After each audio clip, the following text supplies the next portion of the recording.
नमस्कार, आप देख रहे हैं एक न्यूज 24 और मैं हूं आपके साथ तृप्ति।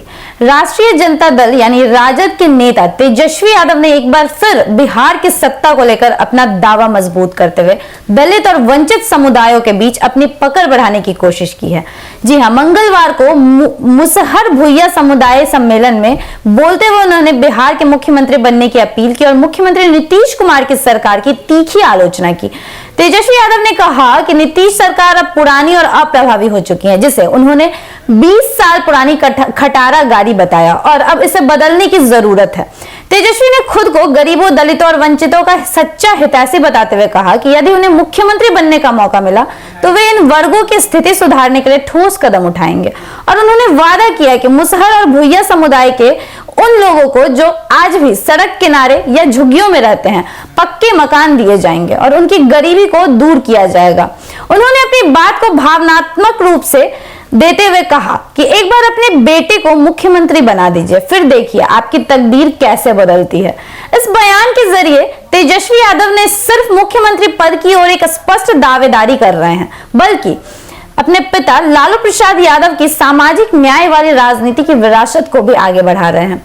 साथ ही उन्होंने कहा कि लालू यादव के शासनकाल में हाशिए पर खड़े लोगों को समाज की मुख्य धारा में सम्मान और न्याय के साथ जोड़ा गया था। तेजस्वी ने भाजपा और आरएसएस पर आरोप लगाया कि एससी, एसटी और दलितों के हित में कभी काम नहीं करते हैं वे। उन्होंने प्रधानमंत्री नरेंद्र मोदी पर भी राज्य के लिए झूठे वादे करने का आरोप लगाया और खासकर चुनाव से पहले। साथ ही किस तरह उन्होंने एनडीए की सरकार को सत्ता से बाहर फेंकने की बात की, आइए आपको इस वीडियो के माध्यम से दिखाते हैं।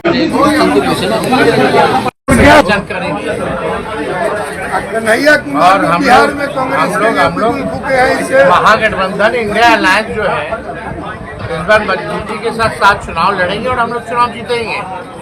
इस बार बिहार में एनडीए का सफाया महागठबंधन और इंडिया अलायंस मिलकर। तेजस्वी की यह रणनीति स्पष्ट रूप से आने वाले विधानसभा चुनावों को ध्यान में रखकर बनाई गई है, जिसमें वे खुद को युवाओं और वंचितों के मसीहा के रूप में प्रस्तुत कर रहे हैं।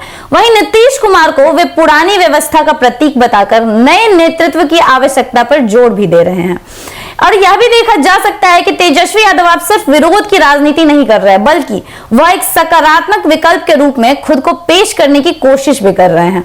और इस पूरे भाषण के जरिए तेजस्वी यादव ने अपनी छवि एक युवा, प्रगतिशील और सामाजिक न्याय के पक्षधर नेता के रूप में मजबूत करने का प्रयास किया है। और यह देखना दिलचस्प होगा कि आने वाले चुनाव में बिहार की जनता इस अपील पर कैसे प्रतिक्रिया देती है और क्या वे सच में उन्हें मुख्यमंत्री बेटा के रूप में स्वीकार करते हैं। तो इन सभी को लेकर आपकी क्या राय है, हमें कमेंट सेक्शन में जरूर बताएं।